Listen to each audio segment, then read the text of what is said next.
Welcome back to the Crochet Cardigan. Also my friends at Yarnspirations.com. This is the Bernat Make This. This is a cardigan designed for beginners. Now, if you're familiar with our work, you'll notice that this particular PDF is different than what we've been normally working because Yarnspirations is making an active effort to be able to teach new crocheters that may not have access to people like you and I to be able to crochet. So you will notice is that the patterns are extremely detailed as you go, and there's lots and lots of photographs and extra large print for those that will need that, and you will notice a lot of great things. So this particular cardigan is in style for 2023 and 24, and you are going to notice is that this is available from extra small to 5 extra large. So you'll have the colors that you'll have with the breakdown, and I'm going to show you a little bit more detail now.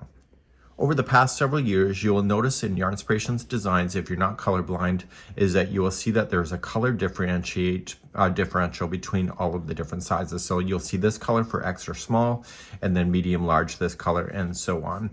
So whenever there's a change in the pattern to be made, you're going to notice is that there's a color difference in the pattern itself. So let's take a look, and we got lots and lots of pages here, and we're looking for where we see that. So we're going to see it later on right here.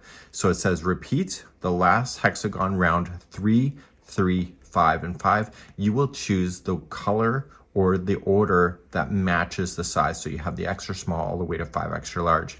So what I like to do is that I like to go through the pattern in advance and just circle the number that I want to do with a pen.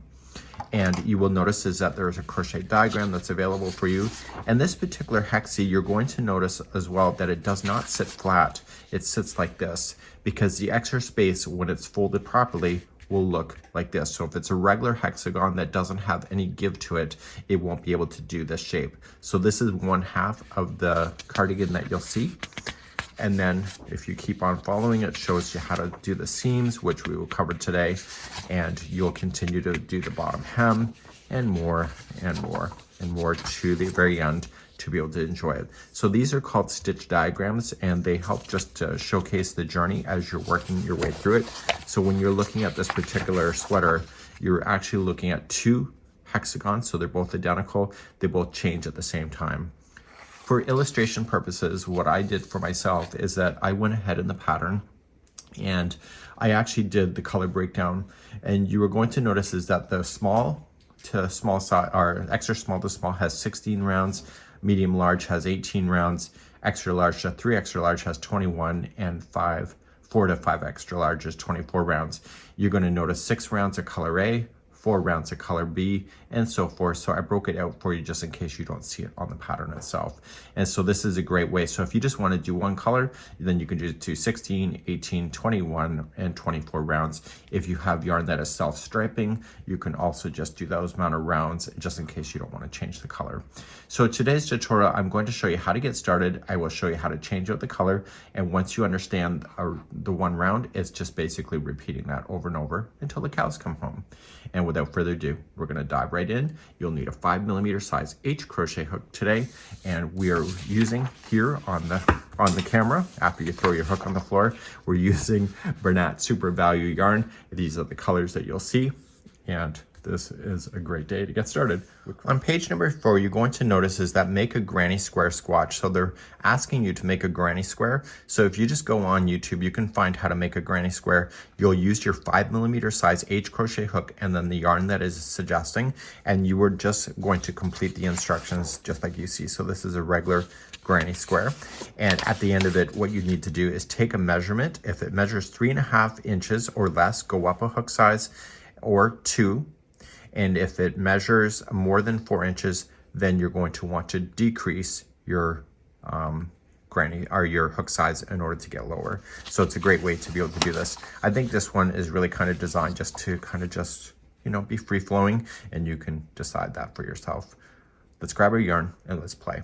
So you're going to notice on page number 6, you have all the visuals. This kind of stuff you normally buy in a book, but it's available to you free on all the step-by-step instructions. But of course, this is a tutorial, so I'll be able to rip you through here really quite quickly to be able to demonstrate. Once we get to round number 3, it's just a repeating of the instruction until the cows come home, and you can go as big or as little as you need to, but follow the instructions for the sizing to match it to the person. So let's begin. And even though this is a beginner pattern, we have tutorials available for beginners, and you can use those if you want to. They're here on our channel. And I'm just going to get yourself started, and we're going to chain 4 to begin.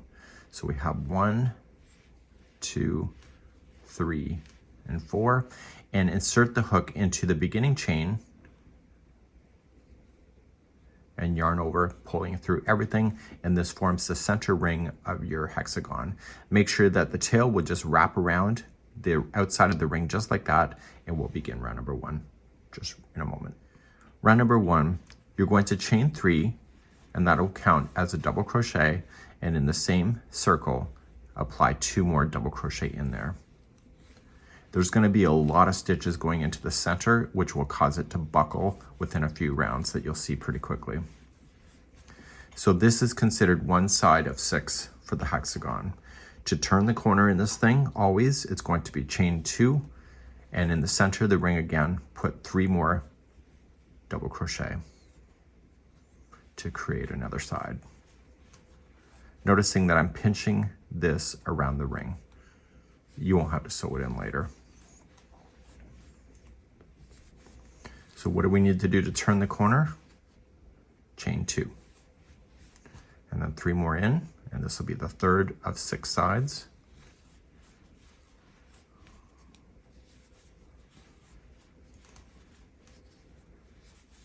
And now we're running out of center space because that's normal.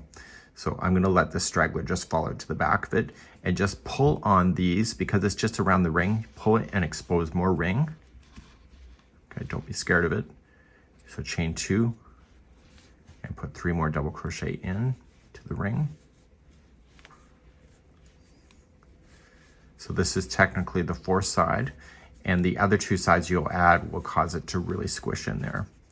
So chain 2 and again pull on it and add 3 more double crochet in. This is a pentagon now because it's 5-sided.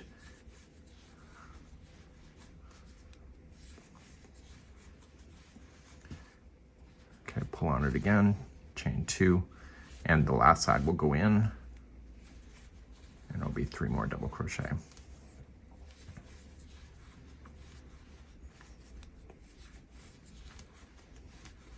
At the end, we're going to chain 2, and we're going to join it to the top of the first chain 3. And so you can see there's a lot of stuff going in there, so make sure you can count 6 groups of double crochet. So we have 1, 2, 3, 4, 5, and 6. Let's begin round number 2. Round number 2, we want to get to always the corner space. So right where we're sitting on the top of this one. So we need to slip stitch over the next 2, double crochet, and slip in stitch into the chain 2 space. And this is where we begin. To start, you're going to chain 3. That's your first double crochet, and put 2 more double crochet into the corner.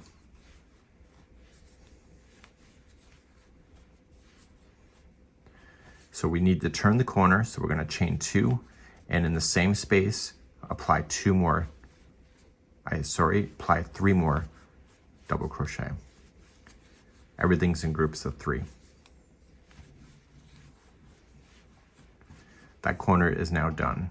So we're only going to chain 1 to create a space, and we're going to go to the next chain 2 space here and apply another corner, and it will be 3 double crochet,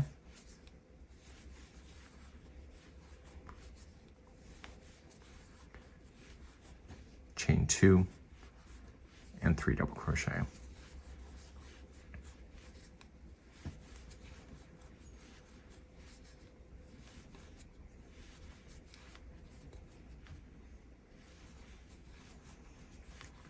Okay, that corner is now done. Chain 1 and then do the next one. So do this all the way around. So each one of these spaces has 3 double crochet, chain 2, 3 double crochet, and I'll be right back in a moment. Okay, when you get to the last space, you have 3 double crochet, chain 2, 3 double crochet. Don't forget you have to chain 1 first and then just join it to the top of the first chain 3. Okay, And so now you can see that it's sitting flat, but it won't sit flat for very much longer. In the next round, you're gonna start to see it kind of go wonky, which is what you're looking for. So to start a new round, number 3, let's go. So all rounds now right to the end are the same. So you're just gonna slip stitch over to get to the corner. And once you're in the corner, chain 3 and put in 2 double crochet. And because it's a corner and we need to turn, we need to chain 2.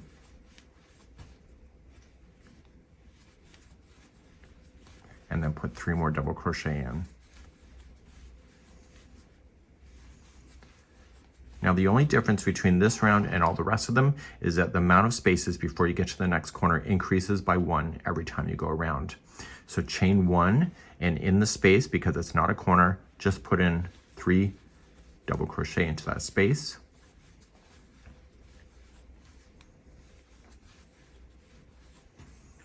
Chain 1, and now the next one is a corner, so that's your regular 3 double crochet. Chain 2, 3 double crochet. So you're just keeping an eye on the corners. If you don't see where those are,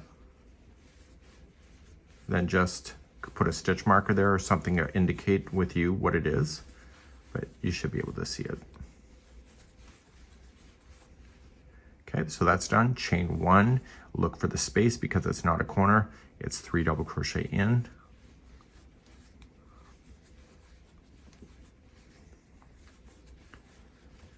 Okay, chain 1, and then it's a corner again.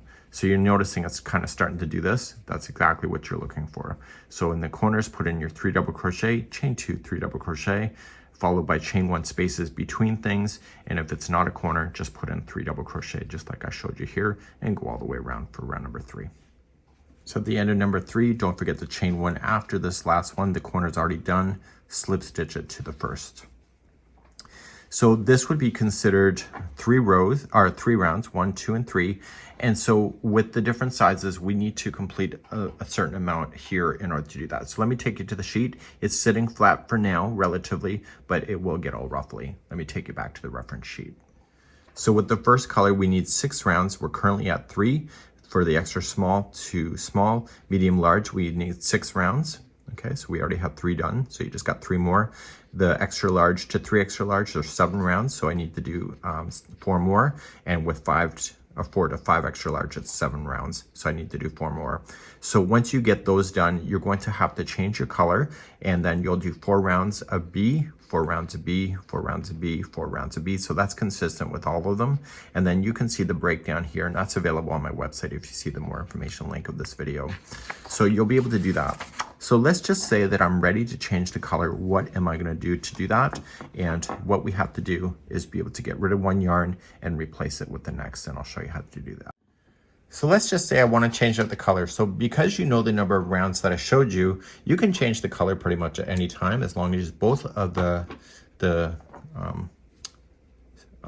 hexagons are the same size. So I'm just going to finish off this yarn.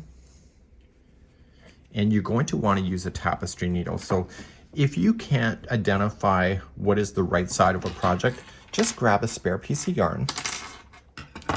And this is the right side that we've been working around and around in. So if you can't identify this in the future, simply just put your hook in behind and a spare piece of yarn and just attach it. So whenever you see this, you'll know that this is the right side of the work. So when you're wearing this cardigan, this is the side that people will see. Okay, so what we have here is that we have this tail. We're going to need a tapestry needle, which this is, and turn it over to the back of the cardigan, okay, or the hexagon if you want to say. And we're going to feed this through. And it's not good enough just to feed this yarn through the strands. You need to break apart the plies as well. Okay, so when you go through, don't concentrate on getting between the stitches. Make sure you break up those plies because it helps it to get stuck even better. Okay, so you'll technically do this at the end of the first color change that is suggested in the pattern. I'm just doing it early just to show you, and then I'll show you how to start a new color. So you want to go back and forth 3 times, and then you can safely cut it down. If you went over top of the center like I showed you, you can just safely cut that too. And now we're going to turn it over, And we're going to start right in a corner with a new color, which I'll show you in a second. Once you're ready for a new color, create a slip knot already that's in play and put it onto your hook. And you want to go right into a corner space. So normally what we've been doing is that we've been slip stitching to get to the corner, but because this is a brand new color, just start right in the corner itself. And you're going to put your hook into the corner, chain 2 space, pull this yarn and attach it. That's attached with a slip stitch if you ever see that in the future. Now you're going to chain 3, that's your double crochet, and then you are going to put in 2 double crochet like you normally would have. So now everything is exactly what I showed you before. So because this is the first corner, chain 2, and noticing that I'm crocheting right up over the tail.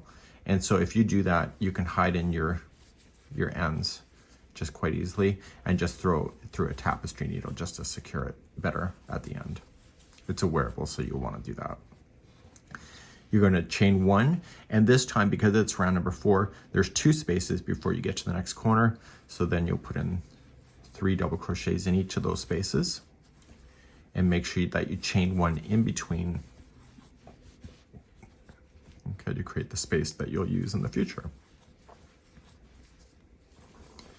And so you're going to go all the way around, and you'll do exactly how you did it with the pink here. You'll get to the top of this one, and then you'll have to slip stitch and do the corner again. So I want you now to complete all of the sequence now to the end of the final color. And so you'll either have 16 rounds, 18, 21, or 24. And I have a sample already done, so I will show you that in just a moment. So on screen is my example, and you see how it's buckling. That's exactly what happens with this because of the stitch work. And so that's exactly what we're looking for. So if this is laying completely flat, something's wrong. So what I have here, this is the right side of the work. I can tell through experience, but if you couldn't, you will have your stitch marker in, like I showed you to do, so you'll be able to identify that. So you need to have 2 of these before you go. I've decided to do the extra small to small just to make this a speedy process for filming. And now our process now, we're going to continue along. So now that I have 2 of these, we're going to have to now work on our next step, and that's coming up next. So our next step is now to fold this, and you'll see that in the instructions as well. Make sure you can see the right side of the work right here. So when you fold it, it's going to be the wrong side of the work that will come up. And when you fold it, it will create an L shape just like you see. So you're looking at the inside of the sweater. So it tells us in the instruction that this dimension here should either be, depending on your size, 10.5, 12, 14.5, or 16.5.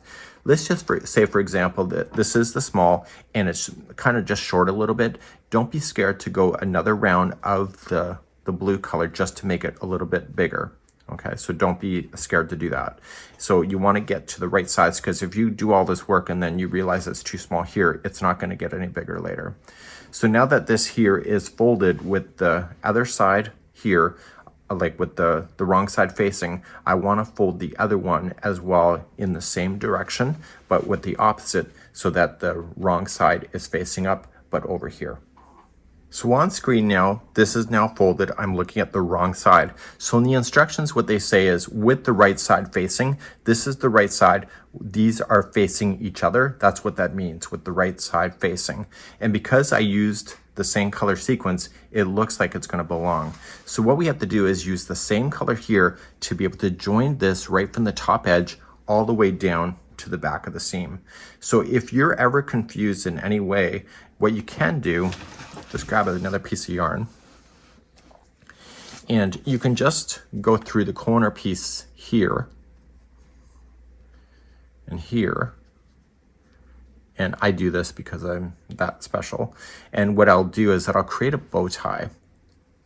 And so I know that this corner belongs to each other. So just in case I'm moving around or I come back to it, I will know that this corner belongs to this corner, and I will do the same with the opposite side here at the base, so that I'm only going to sew on this edge. So let's begin to do that next. So we're going to grab a spare piece of yarn, and so I've opened the jacket just slightly so the 2 layers are not directly over top of each other, and I'm going to go here, and this is called the whip stitch.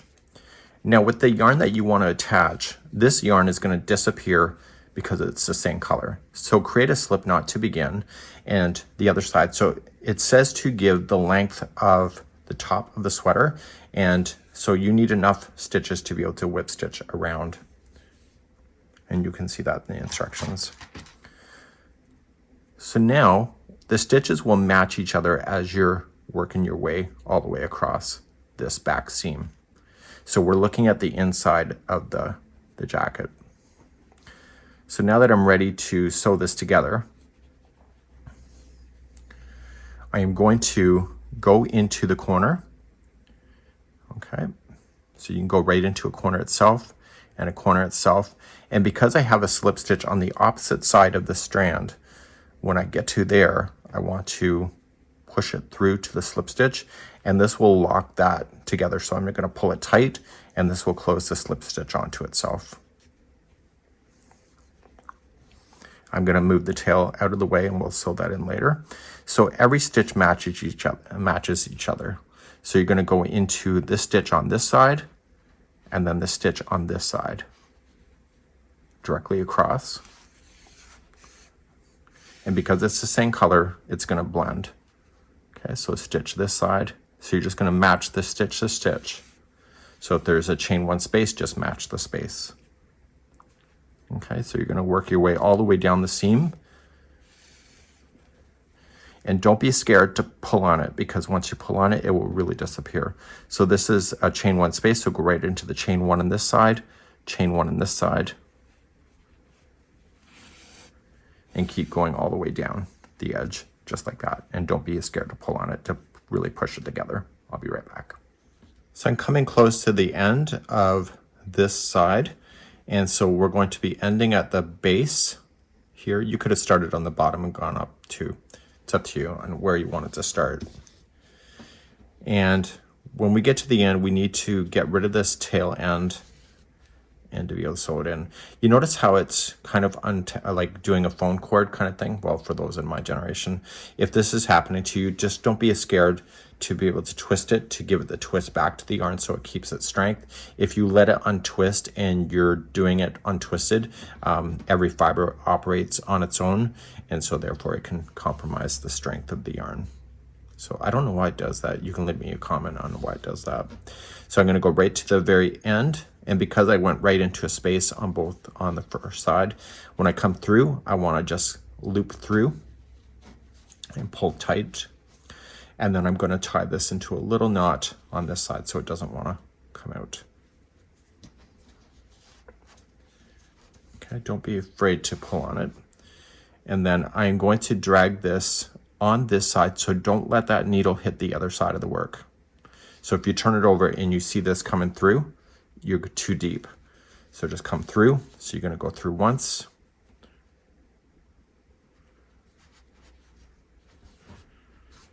And twice, and then do a third time, and then trim it. So please do that, and I'll be right back. So now that my back seam is done, I want to weave in any tails that I have, and now I'm going to, on the top piece here, so the armpit would be right here, I am going to sew these two by themselves.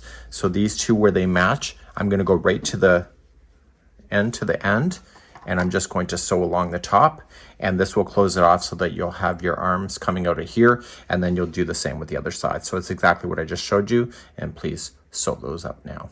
So once the top seams are done, you're just going to flip it. So flip the whole jacket so that you're looking at the good side of the work. So this is the right side, and if you marked it with a stitch marker, you'll be able to see that as well. And so what we want to do is we want to start with the hems. So we're going to start at the very base first, and we're going to be working with a total of 8 rows, and the colors are same for everybody. So it's going to be 2 rows of C, 2 rows of B, 2 rows of A, and 2 rows of D.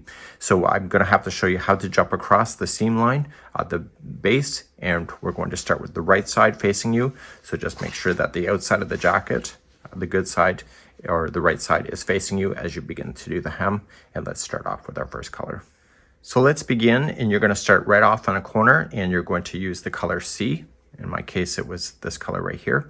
And so I'm going to join it right into a chain 2 space at the corner here, and just slip stitch to attach and chain 3, and then put 2 more double crochet into that same piece. So you're going to work across like this was the granny. So you're just going to chain 1 and then put 3 doubles into the next, and chain 1 and 3 doubles into the next, and etc. So I'll see you at the back of the seam line in just a moment. When you get close to the seam line, you're just still going to chain 1, and you're going to come to the chain 2 space before the seam line and put in 3 double crochet.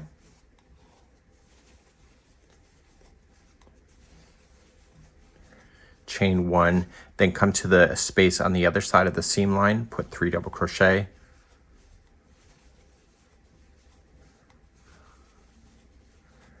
Chain 1 and keep on moving across. So now we've just spanned across the seam line, so you'll never have to deal with that again, and we will be back in a moment at the end of the line. So I'm coming to the end of the line and we cannot go any further, so chain 1. And so there's 2 rows for every color, and there's only 4 colors, so there's 8 rows. So right at the very last one, put in your 3 double crochet, just like how you started. And then that will be the end of our row number 1. We want to keep this color going, so we're just going to turn around and go back in the opposite direction. And so for row number 2, whenever you have it, you're going to chain 4. So 1, 2, 3, 4. So that counted as a double crochet and a chain 1 space, and you're going to start immediately in this space right here, and then you'll just put in your 3 double crochet in and just blaze your way all the way across. You don't have to worry about the seam line. So chain 1 in between them and do this all the way across, and I'll see you at the end of the row, and we'll change out our colors at that point. So I'm getting to the end of the row. So these are the 2 colors, or 2 rows using the first color. And so I'm going to go right to the very end. So slamming in my 3 double crochet, and then you are going to chain 1 and apply 1 double crochet right into the end. And this will leave an open hole, very much like it was here. So let's get rid of this color, weave in your ends, and we'll start you with row number 3, and then rows 2 and 3 are going to be the repeat then for the instruction. And you need to make sure there's 2 rows for every color. So turn your work. I'll weave in my tails later. And I'm using my next color, and so I'm going to do 2 rows of this. So because this is an open space like it was in the beginning, we're just going to attach it. And chain 3.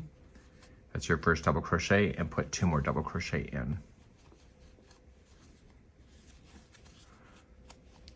Okay. Then you do what you normally would have done then going across, is that you'll chain 1 and then put in 3 double crochet in the next space. So please do that same thing going across, and I'll see you at the end of the row, and then I'll lay the rest of these for the bottom hem for you to finish on your own. So when you get to the end, you'll have a gap, so you'll put your 3 double crochet into that gap. So because I need 2 rows of every color, I'm just going to automatically turn around and then just start by chaining 4. So 1, 2, 3, 4, and then come into the next space. So you're creating what you already created before. So please go through all of your rows, finish off, and then I'll see you on the sleeve in just a moment. So I've already done 1 sleeve in advance, and you're going to notice is that it is a total of 8 rounds for all sizes. So we have A, B, C, and D, and they're all just 2 rounds each. The trick to this is when you start this, you want to start it at the armpit area. So just follow it out with the fold, and then that's where you're going to begin your journey. So as you're working your way through here, you're going to always start and stop at the same spot, so that you keep the seam line for that underneath the sleeve. So let's begin, and I'll show you, and you're going to repeat the both first for both sides of the arms. So let's start this sleeve. So here is the fold with the arm, here is the top, and so I want to start on the underside. So I'm just going to put my hook here and get my first yarn ready in order to play. So as you begin this journey, you're going to start with the right side facing out, which is the good side when people are wearing it, and this will establish us to do the rounds. We're going to attach, chain 3, and then 2 double crochet into the same space. So you're still only working with the spaces, and we're going to be working in rounds just very much like you were doing on the hexagonal stuff. So you're going to just chain 1, jump to the next space. So keep doing that. I'll see you at the top of the seam line where the top of the shoulder has been already sewn, and I'll show you how to jump over. And it's the same as doing it in the back side as well. So I'll see you there in a moment. As you come across the top, just chain 1. So you're going to go to the space before the seam line.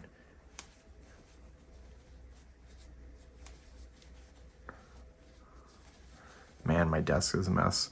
Chain 1, and then go to the space after the seam line. Put in your 3. And so now it's been established, so you don't have to ever worry about that anymore. Chain 1, and then just keep moving down and go around, and I'll see you at the end of the round in a moment. Little tip for you, I have a tendency when I go in circles that I always pick up the project on my lap. I turn the whole thing around, but what you can do, even with Afghans, when you're doing this kind of concept, take out your hook and rotate it back around the other way. Let the yarn fall naturally where it's supposed to fall, and then continue, and it's much easier than having to turn the whole project around on your lap. Just a little tip for you today. So I'm coming all the way around, just chain up 1 and slip stitch to the top of the first chain 3. So we have to get to this space here with this same color, so we're going to slip stitch over like we did, like we were doing the hexagonal.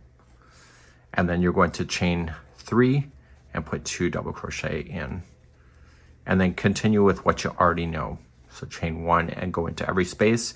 You don't have to worry about a seam line anymore, and you're going to go all the way around with this color, and this will be color A, done, and then you're going to do the rest with B, C, and D, the same thing. I'll be right back. Coming all the way around on this color, so there's 2 rounds are complete, and then that's it for this color. So just chain 1 and join to the top of the chain 3. So you want to weave in your ends carefully because this is a wearable, so make sure that you do that.